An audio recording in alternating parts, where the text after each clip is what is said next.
भगवान के नाभि कमल से ब्रह्मा की उत्पत्ति हुई और उसके बाद ब्रह्मा जी से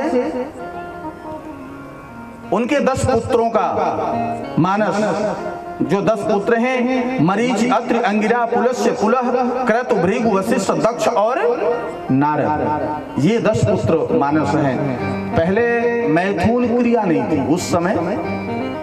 अब इसके बाद मनु शतरूपा एक पैदा होते हैं, ये भी ब्रह्मा के ही पुत्र हैं, मनु शतरूपा। ये मैथुनी सृष्टि यहीं से प्रारंभ होती है, मनु शतरूपा से। पहले सब मानसिक सृष्टि भी हुआ करती थी। जब देखा कि सृष्टि नहीं बढ़ रही है तो मनु शतरूपा हुए। ब्रह्मा जी के एक भाग से, आधे भाग से मनु और दूसरे भाग से शतरूपा, एक स्त्री और एक पुरुष, और उन्हीं का विवाह हुआ। एक मनु हुए और दूसरे शतरूपा। महाराज इधर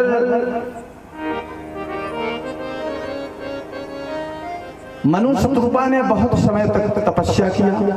तपस्या करने के बाद उनकी 3 कन्याएं और 2 पुत्र हुए। कहा कन्याएं कौन कौन है? आकुति, देवहूति और प्रसूति, ये 3 कन्याएं हुई।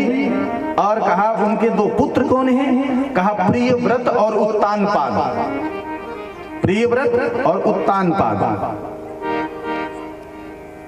महाराज अब सृष्टि को आगे बढ़ाना था। सृष्टि आगे बढ़े तो कैसे बढ़े? ये जो मानसिक, जो ये अभी तक जो सृष्टि हुई है, इनमें जमीन की आवश्यकता नहीं थी, पृथ्वी की आवश्यकता नहीं थी। ये सब ऐसे हुए थे। अब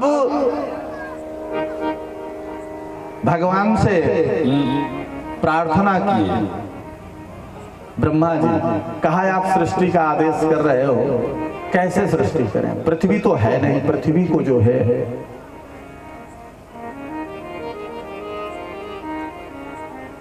वो प्रार्थना कर रहे हैं, भगवान का ध्यान कर रहे हैं। हा हा विभो जलमहम न्यापिबम पुरस्तात् तद्यपि मज्जति मही किमहं करो।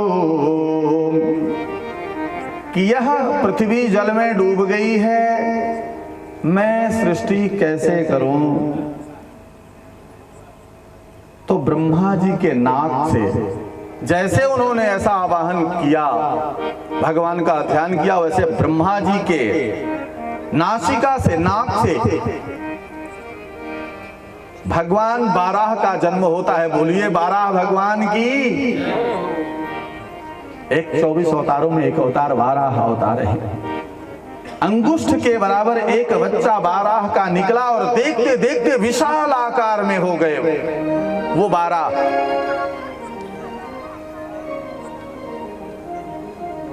अब बाराह को समझते हैं आप लोग? अगर सही भाषा में कहा जाए तो जिससे आप घृणा करते हैं, जो मैला खाता है, ये सुअर गांव का होता है ना, सुअर, ये इसको बाराह कहा जाता है। अब भगवान ने इनका अवतार धारण किया। भगवान ये बता रहे हैं कि कोई भी जीव अशुद्ध नहीं होता है। ये आपका अंतः मन जो है यह पवित्र हो तो कोई भी जीव से द्वेष करने की जरूरत नहीं है, सबसे प्रेम करो। इसीलिए तो कहा कि गो, कुत्ता, हाथी, ब्राह्मण, चांडाल सब में सम है, वही पंडित है जो सम समझता है।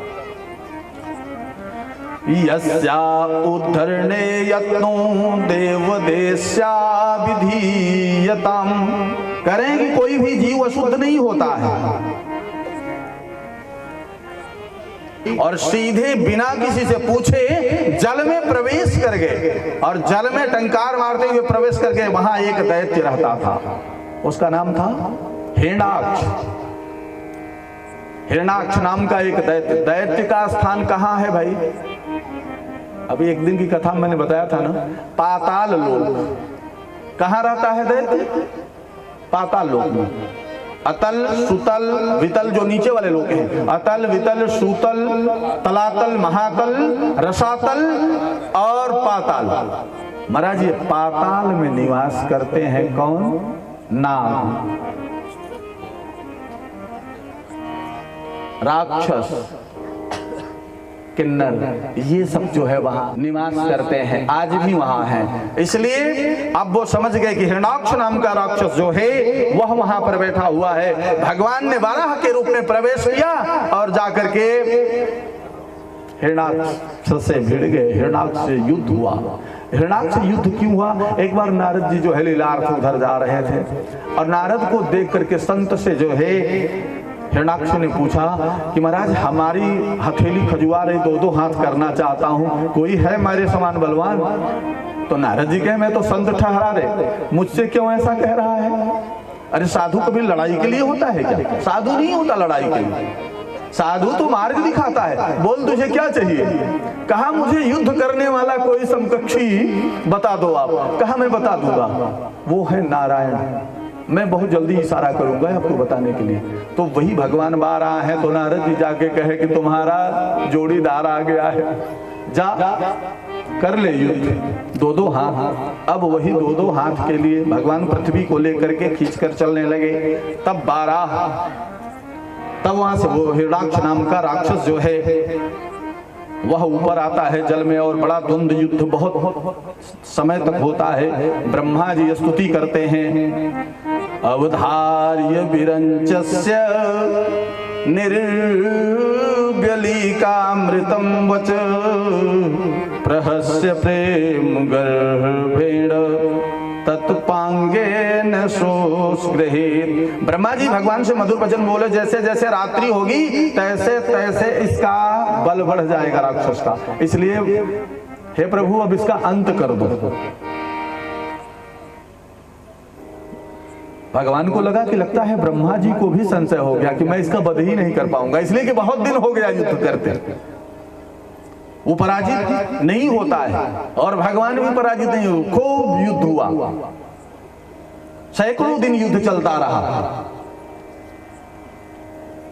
अब यहां तब इन्होंने फिर से भगवान को जब इन्होंने ऐसा कहा ब्रह्मा जी ने कि बहुत ज्यादा अब इसको खिलाओ मत, अब इसका अंत करो, समय आ गया है, ये ज्यादा राक्षसों से ज्यादा खेला नहीं। तो लीलया मिस्तो शस्त्रो प्राहर द्वादश रेहसम, उन्होंने कहा कि भगवान ने कहा कि जो जो शस्त्र तेरे पास हो उसको भी लेकर के आ जा। अब जो भी शस्त्र का प्रयोग करना है, तेरा अंत आ गया है, सुनिश्चित है। और इस प्रकार से वहां पर उसका हिरण्याक्ष का भगवान ने वध करके उसको वहीं पर उसके दो भाग कर देते हैं और वहीं उसका गोविंदाय नमो नमः होता है। पृथ्वी को ऊपर ले आकर के स्थापित करते हैं, देवता लोग भगवान की स्तुति करते हैं। फिर चितोष जानम तम कुंठवर्चसम कराल दृष्टम परिदष्टदक्ष अजादयो वीमस सुरं सरागता अहो इमाम कोनु लभेत संस्थितम। महाराज सभी देवता लोग ब्रह्मा जी समेत पूरे देवता लोग भगवान की स्तुति करते हैं और इस प्रकार से स्तुति करके उनका आरती उतारते हैं।